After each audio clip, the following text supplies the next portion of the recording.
Yeah, good evening. So today we are doing questions on destiny. So, Guru and destiny.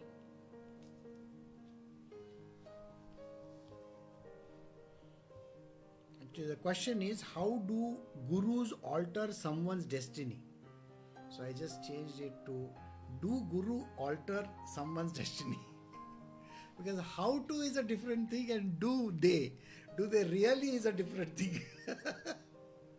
So let us try to see how this is done. See, destiny is a fixed path.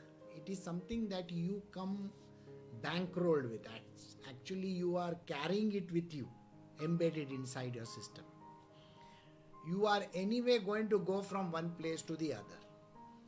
If you have to meet someone, you are anyway going to meet that person. If you have to die at a particular day, you will die on a particular day. So destiny is a fixed path. This is one thing you have to get it clear in your mind. Can someone alter destiny? That is not possible. Destiny cannot be altered because destiny has a fixed path. But what is it that can be changed? Is the path in between. If these are the 2 points of destiny, say you are going from one place to the other, the pathways can be altered, the pathways can be changed. You can definitely move higher or you can move lower. And all that happens is for the future. Whether the gurus are responsible for altering destiny, I can say certain things which you can understand. The guru has a choice of not altering but cushioning the destiny of the devotee.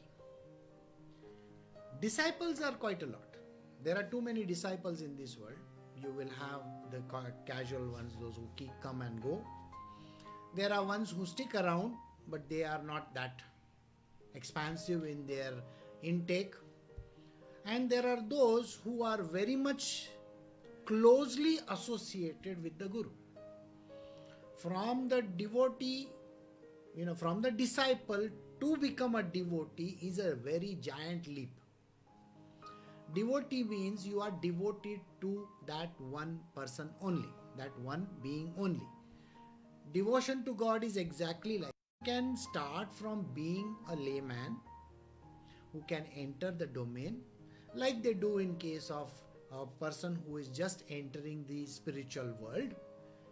In Buddhism, they will call them arhats, and then the person can graduate to the next level, which is the devotee level, from a disciple to a devotee level. So that way, so only the closest of the devotees which are very, very intimate with the guru, their destinies can be cushioned, not altered. Cushioning happens in a manner where the impact of the destiny is not very high.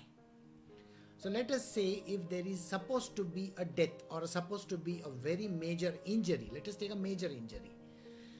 The injury will happen, but it will not be major. It may be minor. It may just be a scratch. If a person is supposed to fall from the second floor of the building and maybe become completely, unable to walk and all that, what may happen is the devotee may fall down from the second floor and may just have a small scratch. Now, there is a particular story which goes back into the past where Shankaracharya, he had to go and meet this great person. I've forgotten his name, but I may remember it. So it so happens that he is supposed to meet this individual, and this particular person has built a kiln around him, K-I-L-N, kiln. And he has immersed himself in that up to the neck. And he is burning himself. At that time, Shankaracharya comes and says, what are you doing? You should not be doing this. He says, no, I have to do this because I betrayed my guru. Now what had happened in the background, I'll tell you. There was a time when Buddhism had overtaken the Sanatan Dharma So much so that the entire India was converting into Buddhism. With the advent of Adi Shankaracharya, he had to ensure that the old dharma comes back. Buddhism is mostly based on atheism, if you know a little bit. It's not completely atheistic, but the most of the teachings are like that. There is not much belief in God at all. So Adi Shankara had to bring that entire emphasis back onto the belief in God and believing in this divine manifestation and the unmanifest. So he was on the lookout for various gurus and great people in India whom he could talk to. So he visited various parts of India, traveling from one end of India to the top of the Himalayas and then back all over again. He went for a period of 16 years at first, in which he was supposed to, his life was supposed to have terminated, but he took an additional grant of another 16 years and continued. He was Shankara's avatar, Shivji's avatar. So what he did was, he was trying to see whether as many Buddhist great leaders he would meet them and he would defeat them in arguments. And that is the way he brought back Hinduism back into the picture, which is what we call Sanatan Dharma. I don't want to call it Hinduism. So he brought the Sanatan Dharma back into the picture, where the belief in God came back in. The same people that he defeated converted back again into the Dharma, Sanatan Dharma. So likewise, when he was going down this place, he met this person who was a very great saint, and he found him burning his body. He was immolating himself. And that too, he was not immolating the way it has to be done. He was dying a very, very slow death. Have you ever seen a brick kiln? The brick kiln, they light the fire inside and it burns very slowly. And with the smoke and the fire, the bricks become harder later on. It takes a very long time. Those who have seen the brick kiln, you will come to know. This person was trying to torture himself to death. So he was asked, why did he do? So he said, I betrayed my guru. So what had happened? So I gave you a complete background about how this happened. So let us go back to the time when he was also wanting to remove this non-belief in God. So what he did was, he said, let me hit at the base of it all. Where was the base of it all? Nalanda University, where Buddhism was prominent and taught to everybody in the world. Everybody came to Nalanda University so that they can learn Buddhism from there. So he went over there as a Buddhist disciple, and not as he hid his identity. And it so happened that when he hid his identity and went over there, he couldn't hide it for long, because people started realizing that he is not their kind, but he is somebody different and he must be a spy. So they used to torture him. But he tried to save himself. Many a times he had to say, no, I am learning Buddhism so that I can be a Buddhist. And then one day it so happened that the Guru came to know about his duplicity. So he told him, all the students, they got hold of him and they said, we'll push him on from top of the cliff. So they asked him, do you think your God will save? So he said, if there is a God in Hinduism, in my world, if there is a God in Sanatan Dharma, he will definitely save me. And when they pushed him down, the only thing which he got hurt with was his eye. Okay, his eye got injured. He became blind with one eye. So when these same disciples of that Buddhist guru, when they caught hold of him and they said, see, your God couldn't save you. He says, no, I showed that little doubt. I said, if. I said that if. I should not have said if. There is God and He will definitely save me. And that is the reason why I lost my eye. But then he had created a very, very big mistake in his life. Actually, it's not a mistake, it is something which a person should never do. Betraying a guru, a person should never do. And he had betrayed his Buddhist guru by telling lies to him. What were those lies? He had said that I am a Buddhist, whereas he was a Hindu. He was from the Sanatana Dharma. And that lie was something which rankled him so much, and that is the reason why he was burning himself to death. Now, when this was happening, Shankara told him, I had come to get a lot of knowledge from you. And now you are killing yourself. What am I supposed to do? So he said, don't worry. There is another person which you can go and meet. So go to this particular place and you will meet this individual over there. Have that argumentation that you wanted to have with me, you have it with him. And that is where Shankara went after the death of this person. And that is how he met the first Shankaracharya of Sringeri Mutt. That is the beginning of that story. So, was the Guru able to alter the destiny? Not at all. What he did was cushion it. Understand this, a faith in the Guru is extremely important.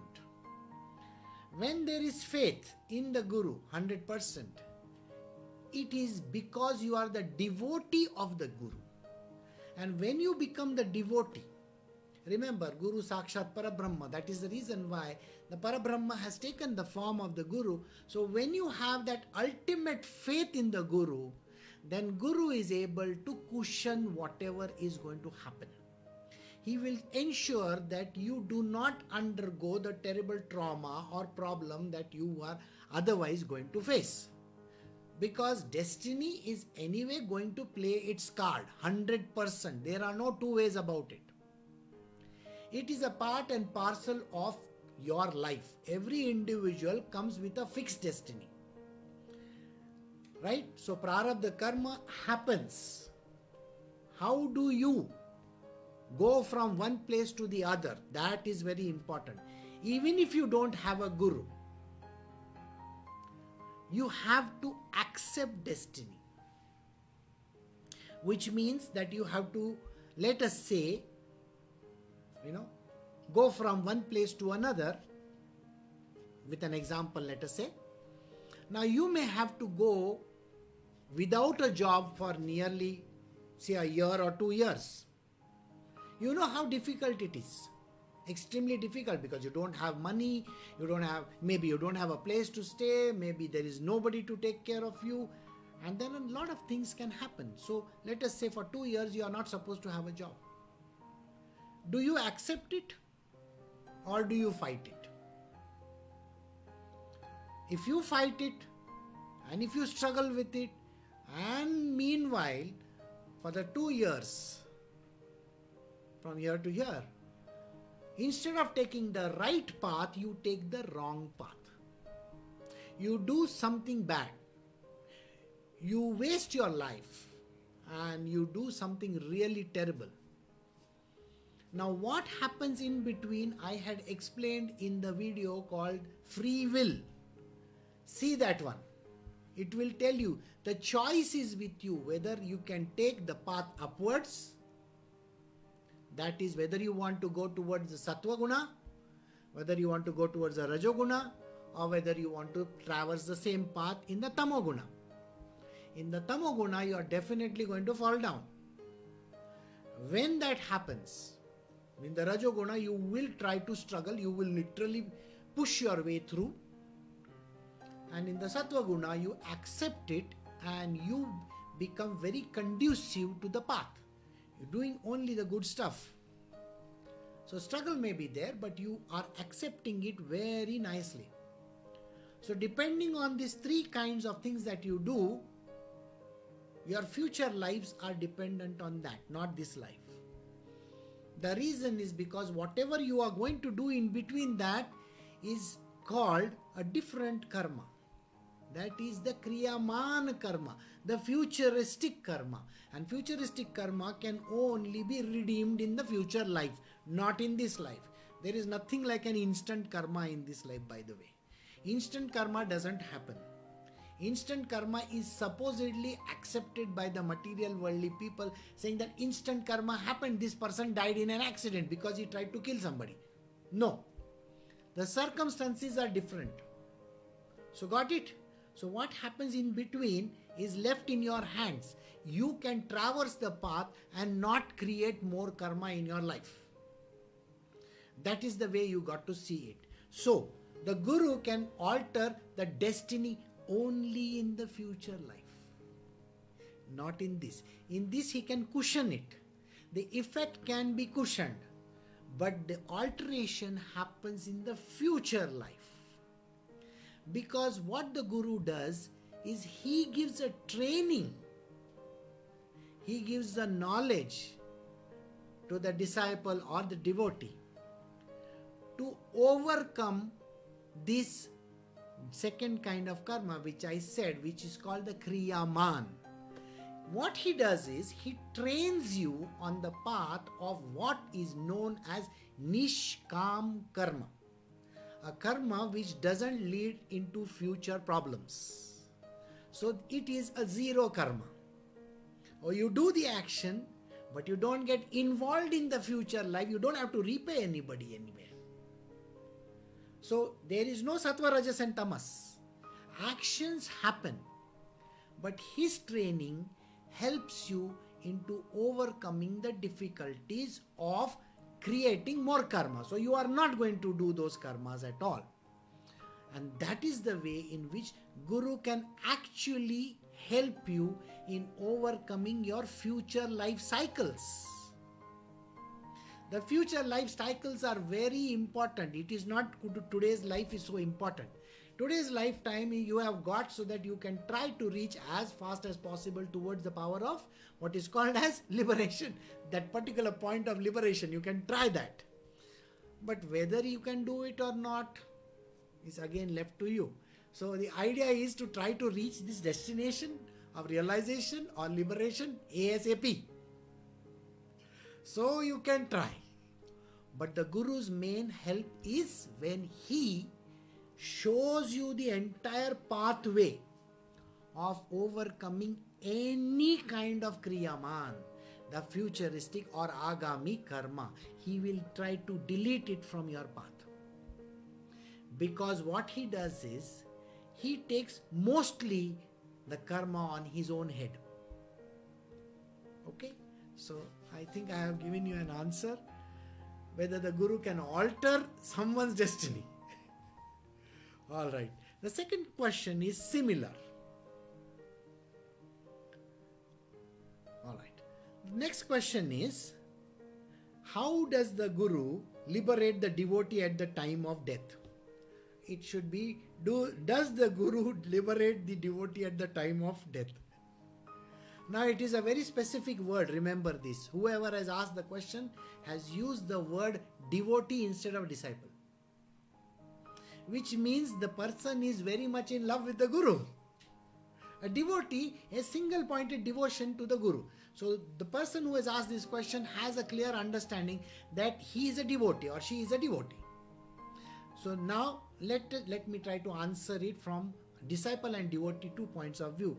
Whether there is a liberation possible. Let us try to see. Now, it is a two-way street. The Guru's job is to remove the ignorance.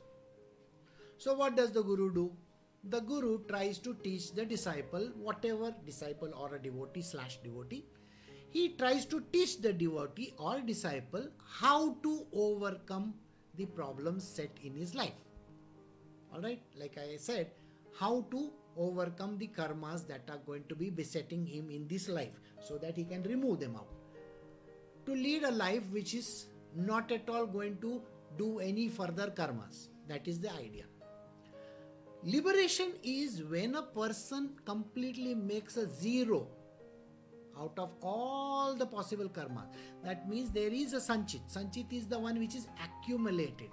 When there is no accumulated karma there.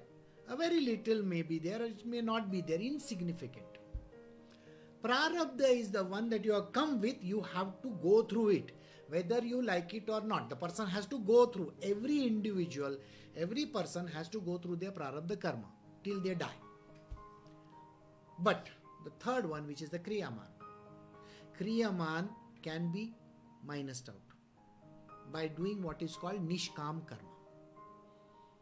Now, I have been saying Nishkam Karma, Nishkam Karma quite a lot. Let me just give an understanding of what is Nishkam Karma.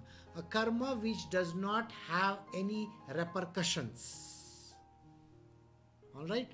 That means performance of the action without any repercussions or without any rebounds. Let us say, a very simple example. You see, when you are walking down the street, you find that there is a person, okay, who drops a 100 rupee note from his pocket. You are walking behind him. You see the note dropping down from his pocket. You look at it and you allow...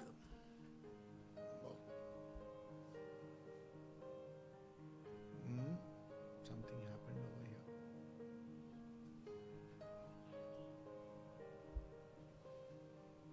No.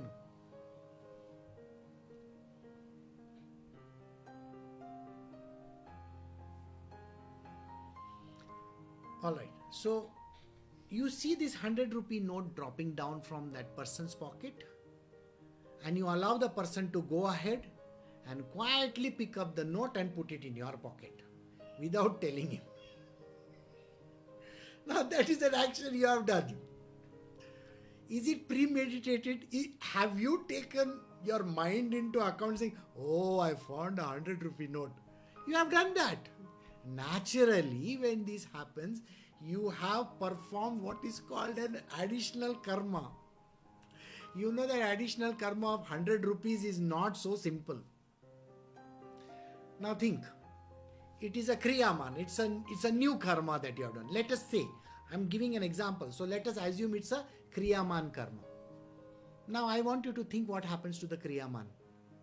The kriyaman karma will make you come back to life once again. Remember, you have to return those 100 rupees back to that guy.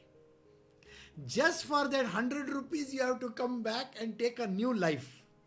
Now, when are you going to get a human life? I have no idea. Maybe 20,000 lives later you may get. No idea whatsoever. And yet you will have to then return that 100 rupees back to him. So, this new Kriyaman karma can be the cause of your own misery. You may just say it is only 100 rupees. Come on. It's not come on 100 rupees. The come on 100 rupees is cost you another 20,000 lifetimes. Who knows? Okay. So this is the way in which your Kriyaman can commit you to the next lifetimes after lifetimes. Because you don't know when this person you are going to meet again. Do you have any idea? No. Destiny when is going to bring this other person together so that you can return his 100 rupees? No idea whatsoever. So let us now come back to the same story. Second scenario. You see the person drop that 100 rupee note and you go and you say, oh my God, that fellow has dropped 100 rupees. I have to go and give it to him. And you run after him and you pick up the note and you say, sir, you dropped this 100 rupee note, you know. And the person looks at you and he says, oh, thank you so much. Yeah. You know, 100 rupees in today's day of coronavirus age, it's very dangerous. It's a big amount of money. You may think in other times it's not a big amount, but now though it is definitely a big amount of money. So please take it. And then you carry on a conversation and now this person literally owes it to you. Why? Because you made it out that this person owes you an apology or a thank you or some kind of a words. Why would you do that? Let us say he thanks you, and he thanks you generously, and he'll say, let us go and have a cup of tea. Wow. You have accepted another karma over there. Your Kriyaman, that meter is on, you know. You know what is going to happen?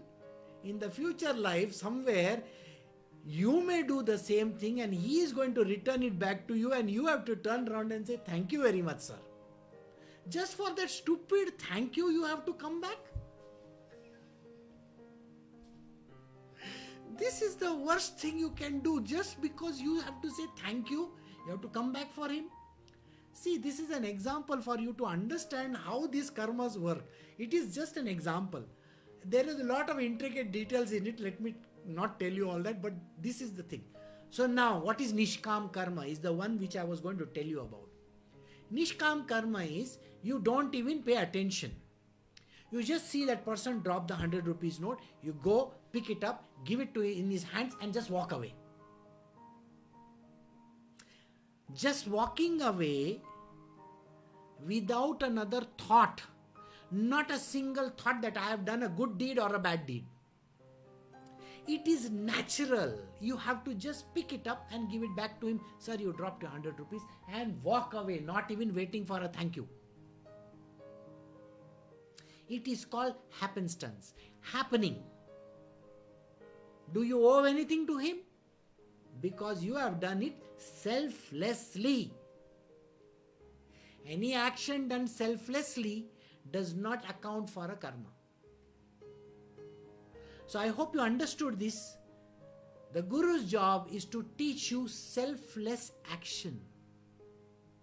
And the importance of Guru can be only understood if you know this.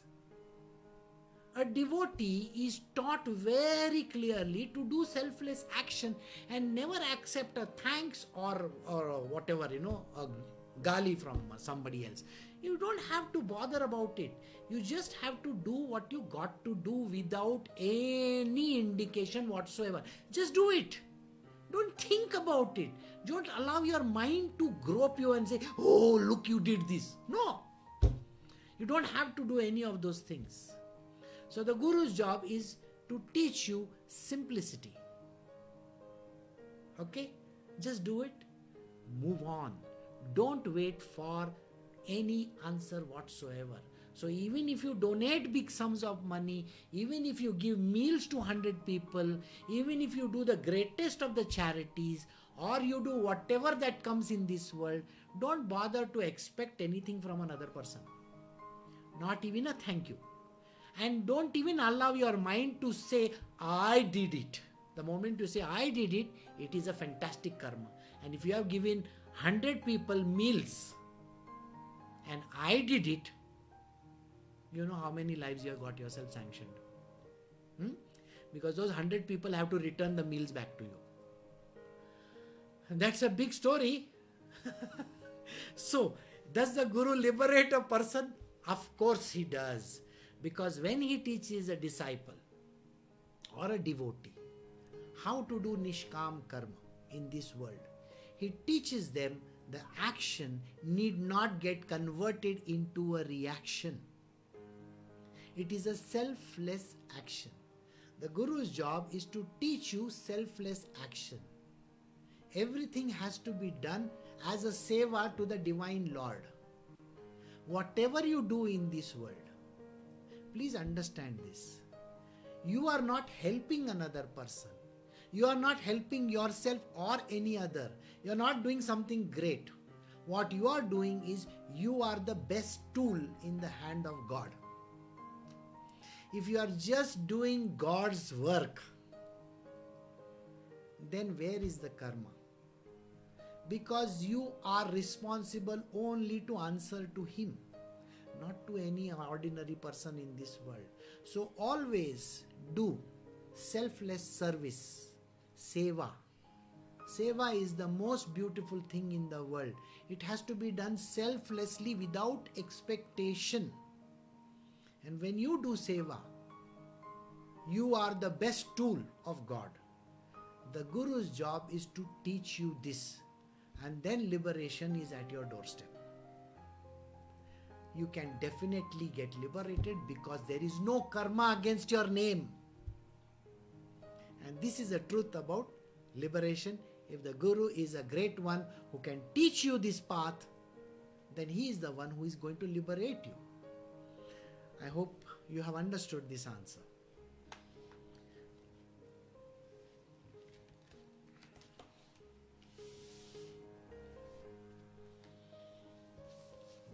So we are going to start with the Das Bodh. Now today we are doing chapter 4. It's a very interesting chapter. We had just now done something which is called Seva. So the chapter is called Service to the Feet of the Guru. Okay, so chapter 4 from the Das Bodh, Service to the Feet of the Guru, Sri Ram. In the last chapter, the ways of remembering the name were described. Now please listen to Serving the Feet of the Guru, which is the fourth type of devotion. We are doing devotional path. We have so far done 3 chapters. In the previous chapter, we had spoken about the name, and then we had done a lot of other things along with it. So now this chapter we are going to do Serving the Feet of the Guru. By this name, we should understand that in order to achieve high stage of evolution, we should serve the feet of the Sadguru physically, by speech and by thought. Now, there is a difference when we talk of a Guru and a Sadguru. Who is a Sadguru? Now, it's a question that needs a separate answer. I'm going to give it in the Q&A session somewhere down the line. But today, just for a one-liner, I will give you a Sadguru is the one who can liberate you. Just now I have given you an entire answer on how liberation happens by means of elimination of all your karmas. Got it? So Sadguru is the one who shows you the path of liberation and who gives you the path of enlightenment. It's either enlightenment or he can show you the path of devotion. We are doing a chapter on devotion. I hope you remember this. So Sadguru is the one who kindles the devotion to the God, the divine, the supreme divine consciousness. Got it? So Sadguru is the one who will take you towards this supreme divine consciousness. Okay. So, by his name, we should understand that in order to achieve high stages of evolution, we should serve the feet of the Sadguru physically, by speech and by thought. When he says by speech and by thought, most important part is always have prayers in your mind. Prayers are translated into praises. When we do any prayers, what exactly do? We sing praises to God. Isn't that what we do? So when we talk about our Sadguru, we have to only say good stuff about him. Not any time in your life you should speak anything ill about your Sadguru. Then, this is called being one-pointed in our surrendering ourselves to the Sadguru, which will free us from birth and death, which is nothing but coming and going. I think I just explained to you that liberation, it's the path of liberation. The Guru's job is to ensure that your karma book is brought to complete ZERO. You don't have any karma remaining in this world. That is his job. A true job of a Guru is to remove the ignorance from your life, to make your heart pure. And when you make your heart pure, the job of the Guru is to ensure that you reach this destination called liberation. That's it. So, you have to have the single-pointed devotion to the Guru. This is called being one-pointed in surrendering ourselves to the Guru. There are 4 words which I often keep on repeating. The first word is called absolute faith. You got to have absolute faith in the Guru. Second one is called complete surrender. Surrendering to the feet of the Guru. That means if the Guru tells you, go jump from here, the way I told you that story just now, he tells him, go jump from there. and all the other disciples push him over. But he doesn't get hurt. It's the grace of the Guru which doesn't allow him to get hurt. You should know this. Okay, it translates into the way in which he said. Anyway, so second word is called complete surrender. Third one is called unconditional love. We cannot have conditional love. You do this for me, I will do this for you. It is not reciprocation. Conditional love is not there. Here it is unconditional love. You just have to serve. You don't have to bother about what is it that I'm going to get out of it. Do you think I'm going to get good food to eat? Whether I'm going to get good houses? Whether I'm going to get a good job? Whether I'm going to get peace of mind? No. If some guru is peddling you peace of mind, happiness and all that nonsense, that guy is joking. Nobody can get peace of mind, happiness and joy and transcendence and all that. All that is crap. Look at the case where Buddha is concerned, Jesus is concerned, or any other great people in this world are concerned. Look at Mirabai. Do you really think peace, love, happiness, joy, what? Do you really think that is what happened to her? No.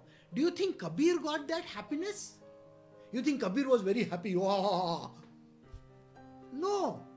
Tukaram Maharaj himself was unhappy till the last because he couldn't meet his Daivat, that was Vithoba. He couldn't meet him. His wife, she was able to see, but he was not able to see. And this love for Vithoba was so much that he, till the last day of his life, he was craving for it. And do you think it was torture? It's the highest torture of all. Please understand this. To wait and to wait for that opportunity that one day I will get to see my God. Look at Jesus Christ. For his Father in heaven, he even went on the cross. Now I want you to think, the greatest of the gurus, do you really think they themselves, they also had a guru, by the way, remember this. Do you think they were talking about peace, joy, happiness, tranquility and all those great words people are trying to peddle? No way. I'm sorry. Even if you come to my door and if you say, no, Guruji, I want peace and happiness, I want a great job, I want a good wife, I can't give you that. Because if you get that, then you're going back into the material world. You're going to go back into life after life after life after life. Why? If I sanction somebody's marriage, just think about it. If I sanction, okay, I sanction you great marriage. Well, if the guy was alone, there was no karma associated with anybody. Now he has a wife, then he will have his children, then he will have his in-laws, his relatives, and everybody's karma comes on his head.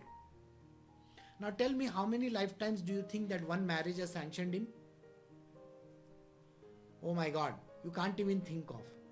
Maybe that 180 million or something life is insufficient.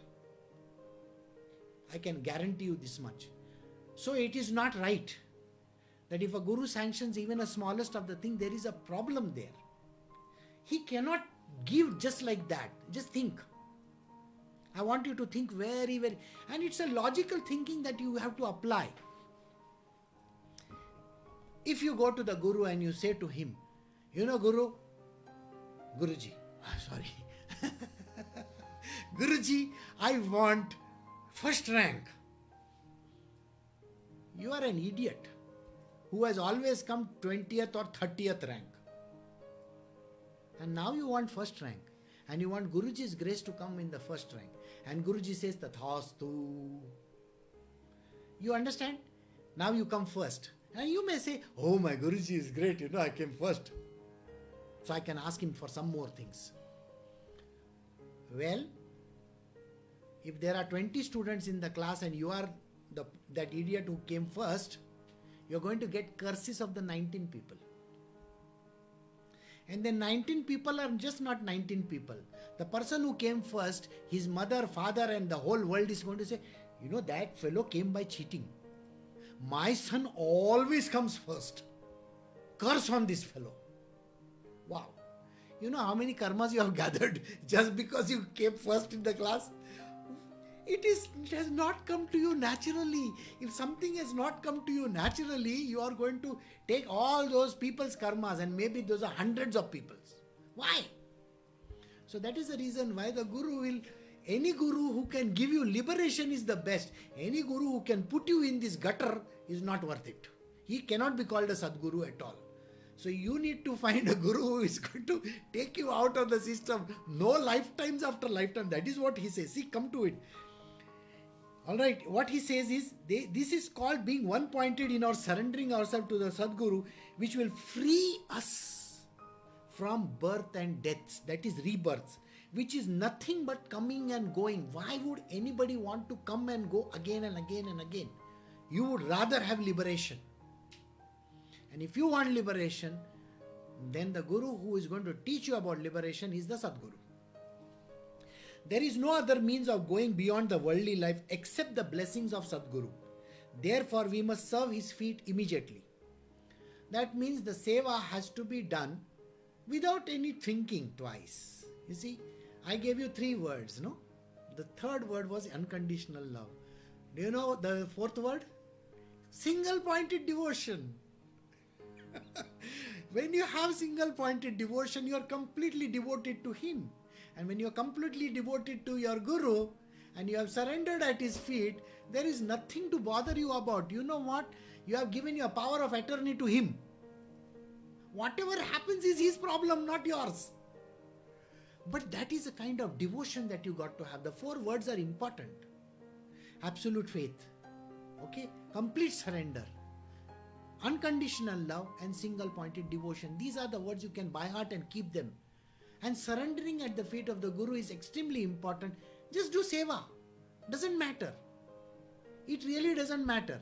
If he says, go get my chappals. Doesn't matter. Get the chappals. You're not going to become small. On the contrary, you're going to grow in your life. So this is what happens going beyond the worldly life. It is Sadguru who shows us the reality, makes us discriminate between the essential and the non-essential, by which in our minds we are definite about what is Parabrahma. The Guru teaches you only about God, about Parabrahma, the ultimate, that is God Almighty. He doesn't teach you about any other things. He is going to tell you that this life is not essential. It is essential if you are going to be getting the best, if you are going to be the best tool in the hands of God. But if you are a worthless guy, and you are not an essential thing, and you keep on dwelling yourself on doing all kinds of nonsensical work, then I am sure, there is no point in it. But when you understand the essence of why you are here, and do the jobs that are necessary, which God has commanded you to do, this Sadguru, with his blessings, you will reach the ultimate destination. Therefore, we have to serve his feet immediately. It is Sadguru who shows us reality because he is the one who takes us to the Parabrahma. Remember, Sakshat Parabrahma. Guru is Sakshat Parabrahma. So the pathway to God is through the feet of Guru, by the way. It is that thing which cannot be seen by eyes and cannot be sensed by mind and cannot be experienced without total detachment or renouncing of all duality. The detachment in this world is important. If you are attached to your job, if you are attached to money, if you are attached to your wife, husband, if you are attached to your children, if you are attached to your house, if you are attached to anything in this world, and if you are still thinking, oh my God, this is going on in my life, I don't know what to do. That is attachment. He teaches you detachment. When someone who teaches you detachment from this world, he is the Sadguru. He is the one who teaches you detachment and tells you the third word, which is called discrimination. First is dispassion, second is detachment, third is discrimination. Discrimination means knowing the real from the unreal. The real is God. Real is Parabrahma. Got it? When there is experience, the renouncing of duality is not possible. And when the attachment is dropped, experiencing cannot be. Only the man who actually does this will know what it means. For the other, it's a riddle. This is a very big riddle. Look at the words, the way it is put. When there is experience, the renouncing of duality is not possible. If you experience anything in this world, think, if I experience joy, happiness, laughter, sorrow, pain, torture, and if my mind is constantly getting attached in this world, and I experience everything, it is hurting me, I am getting upset, this is happening, that is happening. Well, if you are going to do that, then what has happened to you? God is there, you are here. You are the difference between you two of them. Then you have not understood what is the truth. And when that is dropped, when you understand that the God is within you, not outside of you, God is within you, the duality ends. The Parabrahma is Sakshat right in front of you. You are a portion of that Parabrahma only, and there is no separation there. There are 7 terms in the respect: renouncing attachment, surrendering to the self, state beyond body, aloneness, natural state, supramental state, wisdom of knowledge of Brahma. All these are similar states.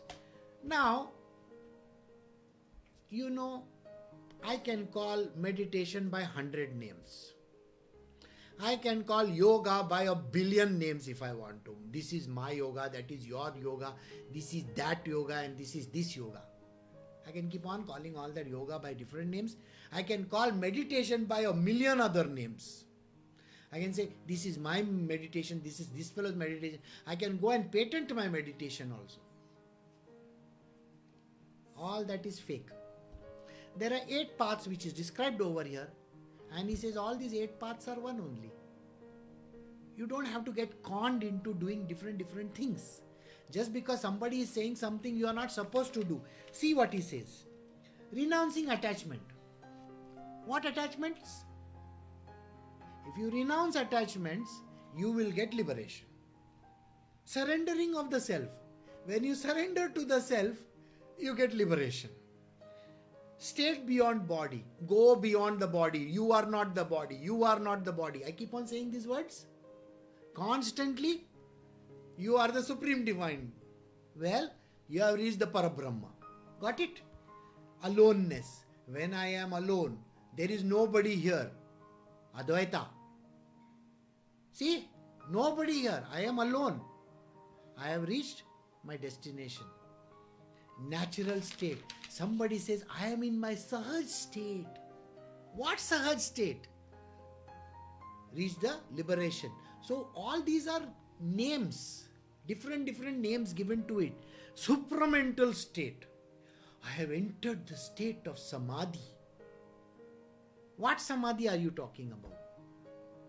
If I am going to give you great Samadhis of this world, then already you have reached your destination. Now, why you want to go through Samadhi?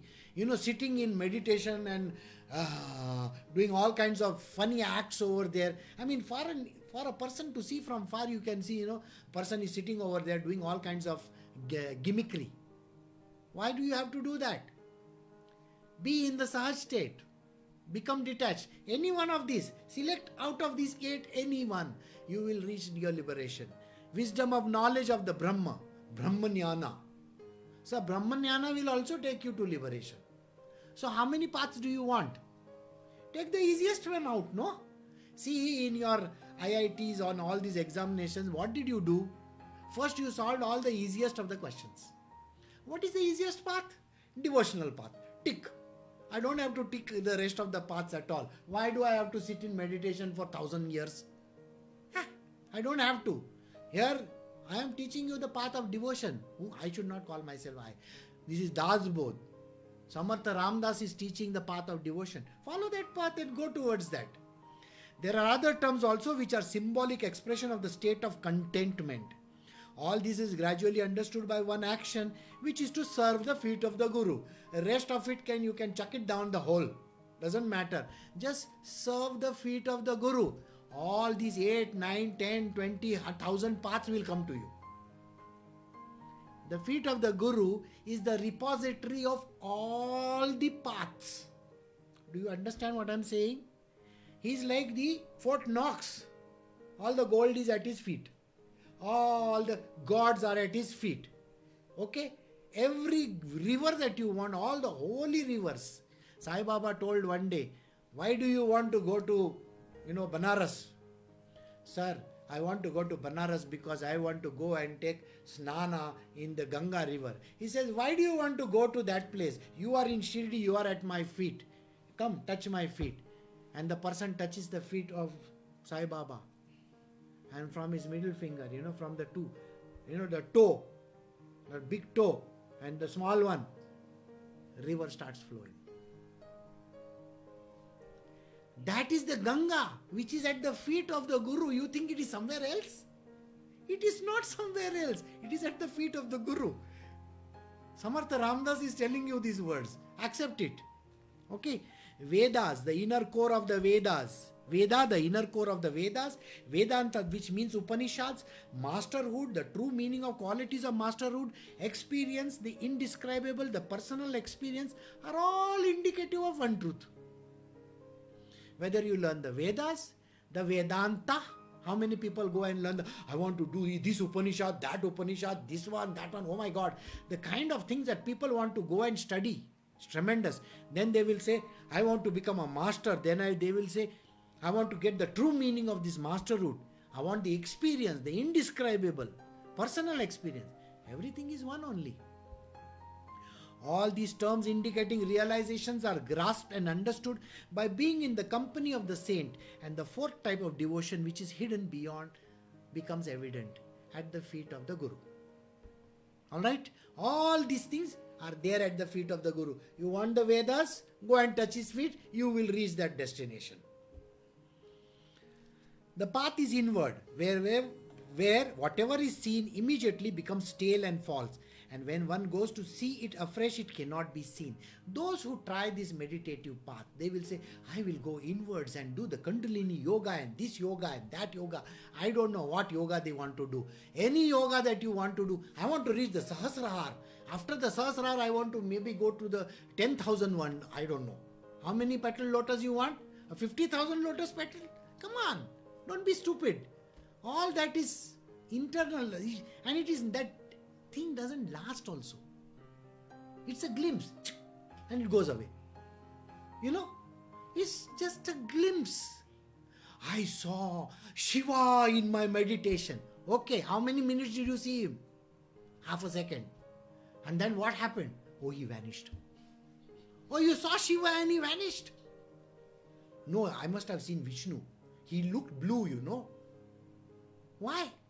Blue. Sir, this light is blue over here. That is what you saw. Nothing like that. But that happens only for that minuscule second. And then it vanishes. That experience is not permanent at all. The Guru's experience permanent. Please understand this. This is what he is saying. All that you see, all that nonsense that you think you are going through is utter useless. That which is the subject of attention and which is the object of meditation is the thing which we ourselves have to become, and the state is to be verified by the witness of Vedas, the teachings of the Guru and our own experience. Everything that the Guru gives you is the Vedic knowledge only. He teaches you the Veda in his own way. Everybody's path is different, and what he does is he tunes it to that person individually, and he gives the Vedic teachings in his own fashion. And these are the teachings of the Guru, and it will lead you to your own experiences. These are the things which can be understood through actual experience by discrimination and by being in the company of the Guru. When you examine the truth, in the very process, false disappears, and when you look at the false, the truth cannot be seen. Thus, when you look at Maya, Brahma cannot be seen. And when you realize Brahma, you cannot see Maya. A simple example is Ram. Shri Ram is there. Lakshmana is there behind him, and in front of Shri Ram is, they are going on the path, and Shri Ram is in front, Sita is in between, and behind him is Lakshmana. Now Sita is coming in the middle at all points of time, so he has to do like this and like this and like this to see Shri Ram. You understand what it means? Sita is Maya. To see God, you have to overcome the Maya and see God directly. That's what it means. Now, this is a very simple example given by Ramakrishna Paramahansa, so I'm just repeating it for you. When the observer and the action of observing are unified together with that which is observed in the original seer, then the three factors are one and there is complete peace. So I said to you, when Lakshmana becomes one with Ram, what happens? Everything becomes one. So the Jivatma, when it merges into the Paramatma, then you become one with the Paramatma. This is a simple understanding. There are many ways of spiritual efforts, but only by the grace of the Sadguru they are useful. The path of holiness is not available without a Sadguru. If you do not have your Guru in your world, the Sadguru in your world, there is no way in which you can reach the ultimate destination. This much you have to understand. One may undertake many experiments, harness all the ways of search, take all the troubles of learning various sciences, but they will not be leading you to that thing which is attainable only by the grace of Sadguru.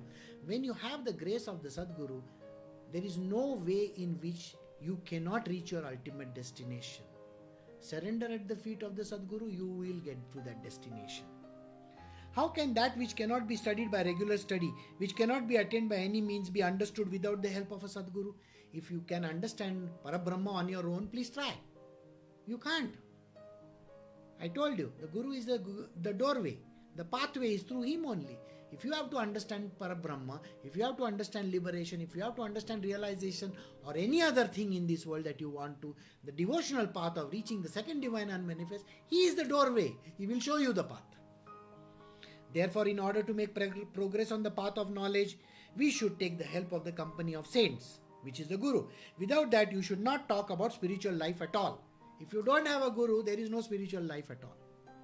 I can tell you this much. I struggled for many years to find out who is teaching me. It took me 5 years total to finally come to the understanding, oh my God, my Gurudev is teaching me constantly. And when I met him, I was the happiest among everybody in this world. I knew what was happiness, true happiness, because I met him. One should serve the feet of the Master, the Sadguru. This is called the fourth path of devotion. One should have great respect for God, the Brahmin, the man of high spiritual experience, and other person worthy of devotion. All these people are there. First is you should always have the highest respect for God. The second is for the knower of Brahma, Brahmins. The third one is a man of the high spiritual experience, somebody who is a spiritual master, and the other person worthy of devotion. There are other devotees who are worthy of devotion. They should also be counted in it. This talk is just with the purpose of doing justice to the traditional approach of this subject. But the only means of this type of devotion is that you have to offer services at the feet of the Sadguru, which actually means to obey all the orders of Sadguru and to look after all his needs. If the Guru tells you, go sit over there, go, do that. Don't bother your head about it. And when he says, go do this work, maybe a simple job. Do it right there and then. Don't say, I will do it tomorrow, day after, or the day after that. No. Right there and then, just do it. Get on with it. Go ahead. Leave it. Do it. The fourth type of devotion makes the devotee the purest person in the three worlds, and the devotee attains the final complete freedom. When you surrender at the feet of the Sadguru and touch his feet and you are always there, what you are supposed to do? Obey all the orders and look after all his needs. This is basically what it means. Then what happens? You will attain your ultimate liberation. Therefore, the fourth type of devotion is definitely the greatest of all, by which many people pass to the other shores of the world. Thus, in the fourth Dashaka of Das Bodh, in the dialogue between the Guru and the disciple, this fourth chapter by the name Service to the Feet of the Guru is completed here. So we have come to the end of this chapter. Tomorrow we will do the chapter 5. So take care of yourself. Have a very great evening, and I'll see you all tomorrow.